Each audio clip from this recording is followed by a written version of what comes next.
Jasinski, a commentary writer for the Washington Examiner, and Madison Gesiotto, an advisor for the National Diversity Coalition for Trump and a columnist at the Washington Times. Madison, start with you here. Such an interesting story. So basically what's going on is we have a lot of students out there who took out private loans, and guess what? These loans were purchased by investors. They were sliced and diced, securitized, and then sold as bonds. And now they don't have the underlying paperwork. So judges won't go after these people when they don't make their payments. What do you make of this story? Right. Well, it's a shame they didn't lose my student loan paperwork, but I think overall what we need to do is really take a long, hard look at student loans in general in this country, because student loan debt has accelerated at such a high rate that it's not only become a burden for students, but it's become a burden for the U.S. economy. Currently, there's over $1.4 trillion in U.S. student loan debt. And just since I started talking, close to $100,000 in student loan debt has accumulated. This is a huge problem, with many young people being forced to delay things like purchasing a home, getting married, starting a small business. And so I think overall this is really just a negative for the country. And so by taking a long look at both federal and private loans, I think we could improve on this, because we have rates with the federal loans specifically, almost 5% interest for and 7% interest for graduate and professional school students starting from the day they start grad or professional school. I'm sorry to interrupt you here, Madison, but I've got to get to some breaking news.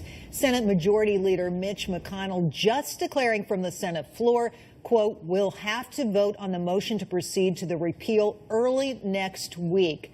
That's early next week. He says this was at the request of the president and the vice president. So next week, that repeal vote coming up, and we'll probably have more details on that tonight as well. I want to go back to my panel on this student loan crisis. So when you boil this down, I think what's so interesting about this, Emily, is that it looks so much like the mortgage crisis, because this is exactly what happened, right? We had this problem with the loans. They couldn't find documentation, and people ultimately were able to walk away sometimes from a lot of debt. What do you make of this? Yeah, it actually looks like that's going to happen here. I mean, you potentially have thousands of people who may be able to walk away from their debt. I mean, the trust basically that has lost their paperwork. They've lost the chain of ownership. They don't have the paperwork to establish the chain of ownership. They did a random sampling of about 400 cases and didn't have the chain of ownership for, I believe all, if not most of those, which is a stunning figure. And so, yeah, this process of securitization, as they call it, is very complicated, and it does end up targeting people who are disadvantaged to begin with. So this is going to be really, really problematic moving forward, and you could potentially see thousands of people getting off the hook for the debt.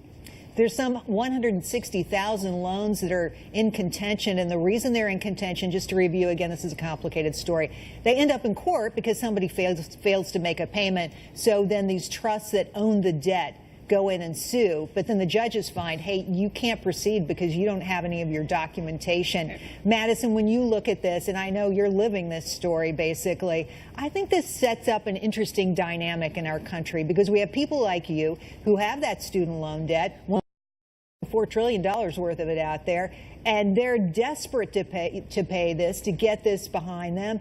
And meanwhile, Joe down the road, maybe his debt just goes away. That's just not fair. It's not equitable. It makes people angry. How do you think people will respond?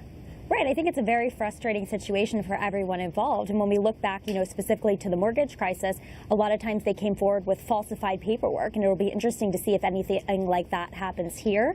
As you said before, the paperwork seems to have gone missing and is not there, which is going to allow these people most likely to completely get off the hook, which isn't fair, and draws us back to the question of, should these loans be sold repeatedly over and over and over again? And is this something we need to take a look at? Great point. Emily and Madison, thanks so much for coming on tonight. Appreciate your time. Thank you. Thanks.